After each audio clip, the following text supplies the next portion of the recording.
Eto, Vicky, 2-in-1 ang atin nating sarap ngayon sa Midnight Express. Ano ang dalawa sa mga paborito nating handa sa Noche Buena na pareho palang impluensya ng mga Kastila?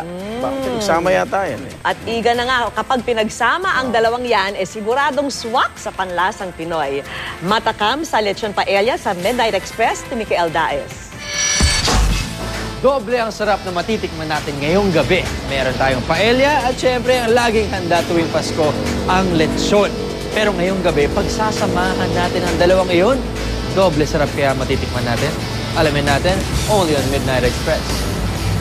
Mabilis na pantawid gutom. Yan ang sikreto ng paella sa handaan. Dahil may kanin ka na, may ulam ka pa. Kompleto na, di ba? Pero imbes na halo-halong seafood ang isasahog, mas pasasarapin ito ng paborito nating lechon. Isang buong baboy na dahan-dahang pinapaikot sa ibabaw ng apoy hanggang maluto. Ang kinalabasan, malutong na balat at linamnam na nanunuot sa laman.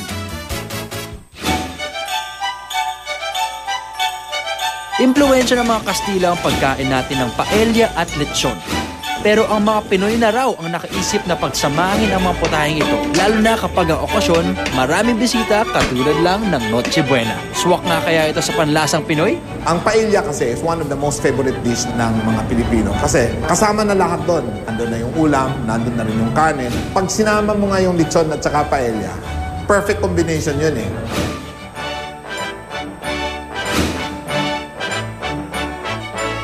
In fairness naman sa ating mga Pinoy, napakasarap talaga ng lechon natin. Maging proud tayo dyan.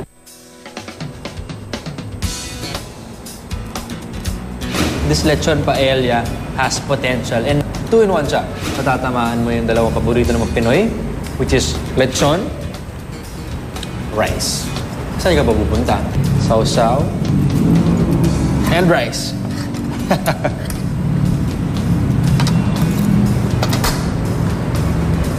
Merry Christmas! Pagdating sa mga Pinoy at Christmas, hindi ka pwede magkamali sa lechon. Kaya Happy Noche Buena! Ako po si Micael Daes. This is Midnight Express. See ya!